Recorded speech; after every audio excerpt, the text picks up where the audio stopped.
आपकी बेटी तरह तरह का फोटो डालती, हम कल देखे। सिर्फ देख के छोड़ दी, लाइक कमेंट भी कर देती। देखी नहीं कितनी प्यारी लग रही थी। उम्र हुआ अब आपकी बेटी का, शादी कीजिए।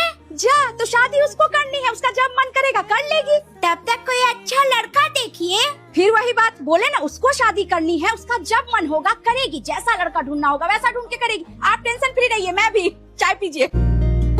वेट बढ़ रहा है आपकी बेटी का, ध्यान दीजिए।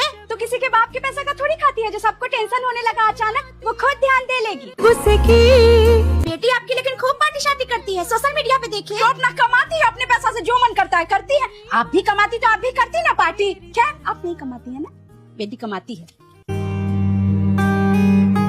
भाभी आपकी बेटी के बारे में कुछ सुने हैं? हाँ तो आप सुन के अपने पास रख लीजिए, गलती से भी मुझे मत सुनाइएगा। अगर मुझे सुना दी तो उल्टा मैं कुछ सुना दूंगी तो फिर बुरा लग जाएगा। चाय लाओ। तेरी नजर से मुझे देखे न जा।